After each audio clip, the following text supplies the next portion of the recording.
अनुपमा में अब जो है ना हमारी काव्या हो रही है थोड़ी सी इनसिक्योर। उनको प्रॉब्लम ये हो रही है कहीं ऐसा ना हो कि जिंदगी भर के लिए बीवी नंबर 2 का ठप्पा उन पर लग जाए। अब वेल काव्या, ये तो आपको पहले सोचना था शादीशुदा आदमी के साथ अफेयर करने से पहले, क्योंकि बीवी नंबर 1 इस जन्म में तो आप बनने वाली नहीं।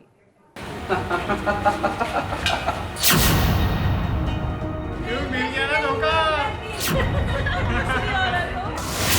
अपनी पत्नी को ही चुनाना। क्यों मिल गया ना धोखा। तुम इधर की ना रही उधर की। मिल गया ना धोखा। उनको ही चुनाना। इधर की रही ना उधर की।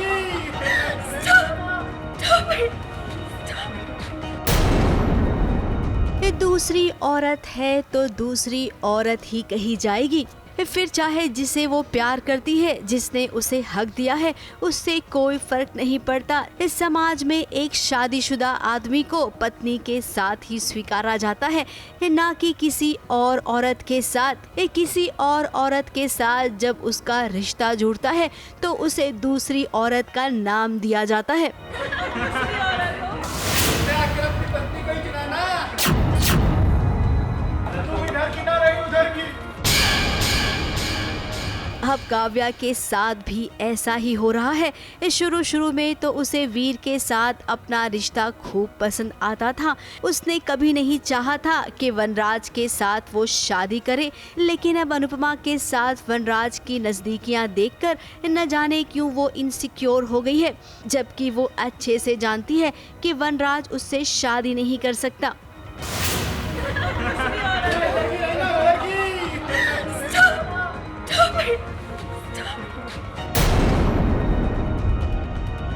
समाज उसे दूसरी औरत होने का ताना दे रहा है। ये ताना उसे बर्दाश्त नहीं हो रहा है और अब वो चाहती है कि वनराज उससे ब्याह कर ले। वही होगा जो मैं चाहूंगी।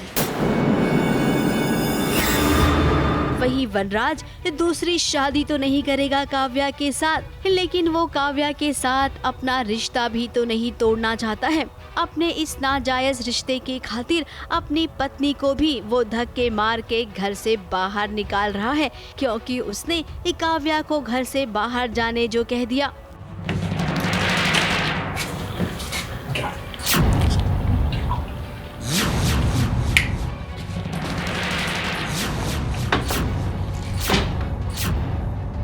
अब वनराज, ना तो आप एक अच्छे पिता हैं, ना तो अच्छे पति, और हाँ ना ही अच्छे आशिक। इन तीनों रिश्तों में से एक भी रिश्ता ऐसा नहीं है जो सच्चाई की बुनियाद पर खड़ा हो। खैर, जब इंसान की मति मारी जाती है तो वो ऐसे उल्टे सीधे ही काम करता है। जब ठोकर लगेगी तब आप किसी और के पास नहीं, अनुपमा के पास ही लौटेंगे, देख लेना।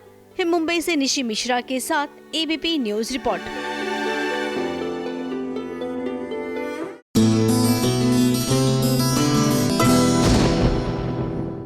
ये है एबीपी न्यूज, आपको रखे आगे।